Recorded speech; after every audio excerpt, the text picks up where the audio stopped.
بسم اللہ الرحمن الرحیم ان الحمد للہ والصلاة والسلام علی سید الانبیاء وعلی آلہ واصحابہ اجمعین اما بعد۔ ہم نے چند چیزیں جو ہیں وہ ہم نے پہلے پڑھی ہیں۔ اس میں یہ تھا کہ نبی اکرم صلی اللہ علیہ وآلہ وسلم اسلام کی دعوت کے لیے کمر بستہ ہو گئے۔ اللہ تبارک و تعالیٰ نے ان کو حکم دیا کہ وہ فاصدع بما تؤمر وأعرض عن المشرکین ہے کہ تو یہ حکم اللہ تبارک و تعالیٰ نے دیا کہ آپ کھلے عام اسلام کی دعوت دیں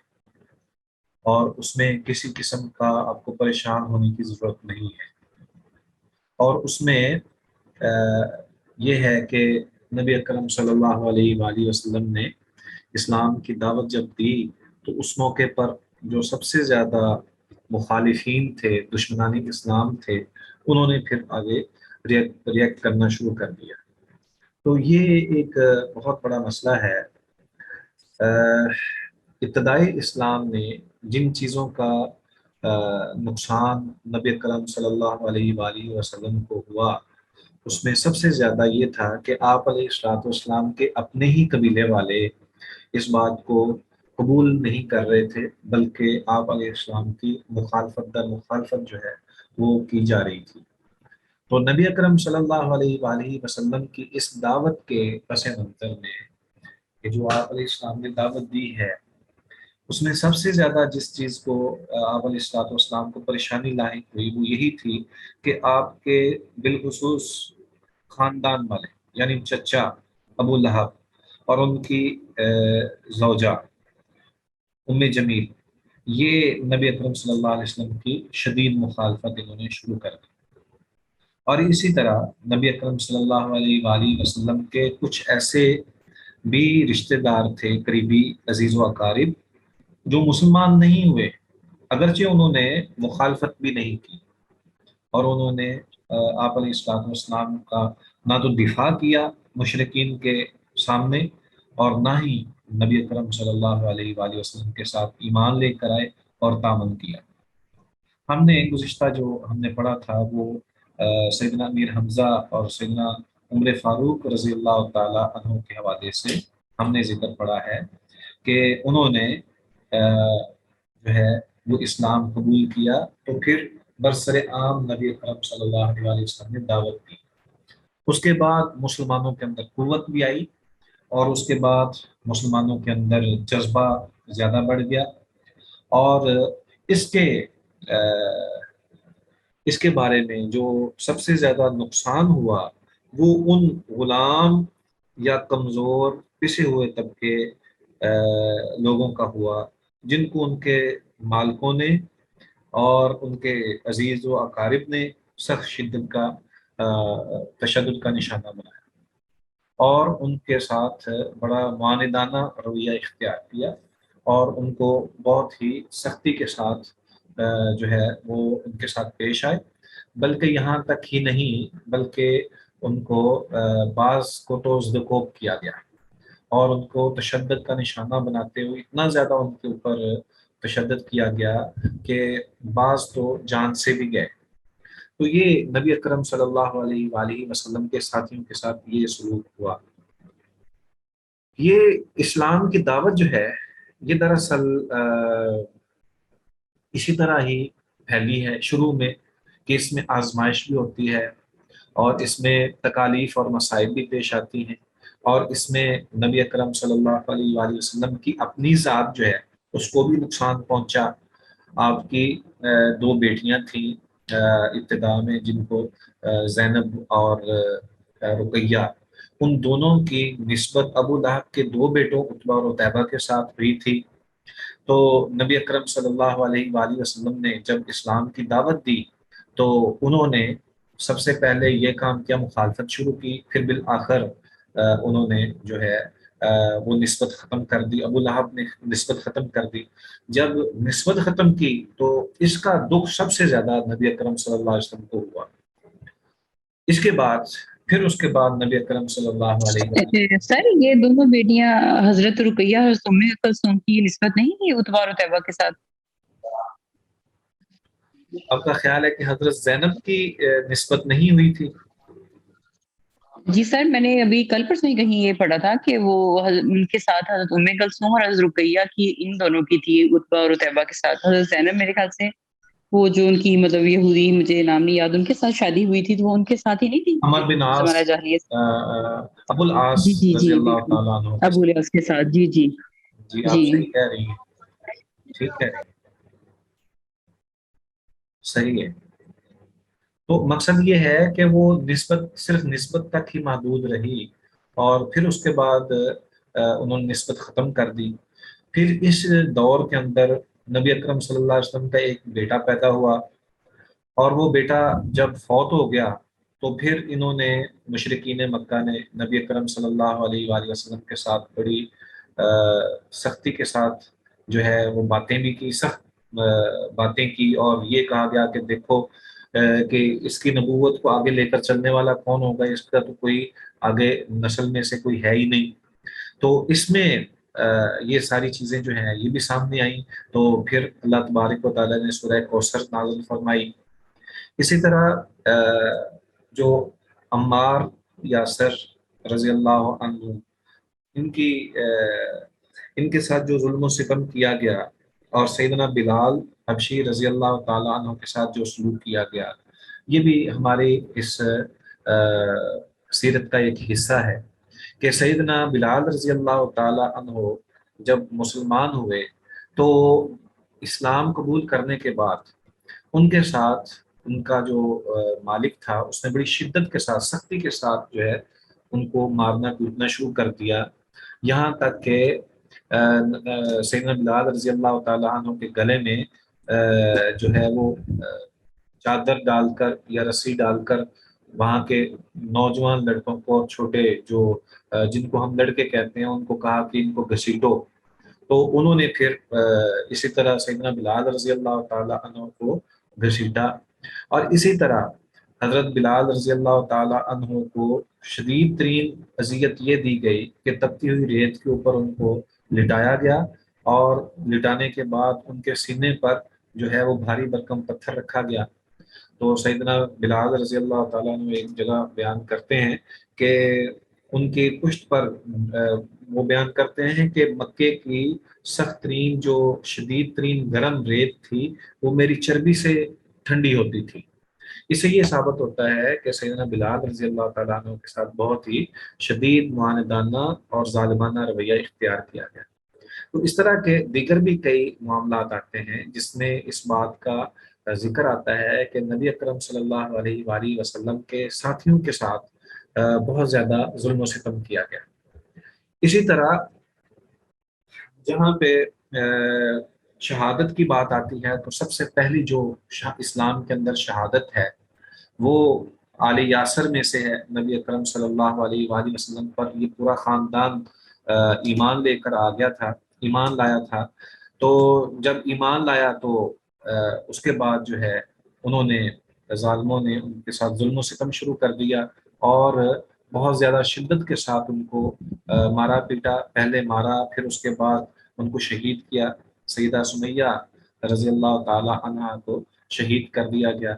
اور یہ کام ابو جہل اور دیگر ان میں سے جو کرنے والے تھے۔ اسی طرح نبی اکرم صلی اللہ علیہ وآلہ وسلم کے ساتھ کے صحابہ کے ساتھ جو سیدنا عثمان بن عفان رضی اللہ تعالیٰ عنہ کے حوالے سے آتا ہے کہ ان کے ساتھ بھی بڑا ظلم و ستم کیا گیا، کہ ان کو ان کے چچا نے ایک صف کے اندر لپیٹا، اور لپیٹ کر ان کو لٹکا دیا گیا ایک لکڑی کے ساتھ، جس طرح اوپر لٹکایا جاتا ہے، پھر نیچے سے دھوئیں کے ساتھ دھونی دی گئی، جس سے سیدنا عثمان بن عفان رضی اللہ تعالیٰ عنہ کے ساتھ جو ان کا دم گھٹنے لگا۔ لیکن ان تمام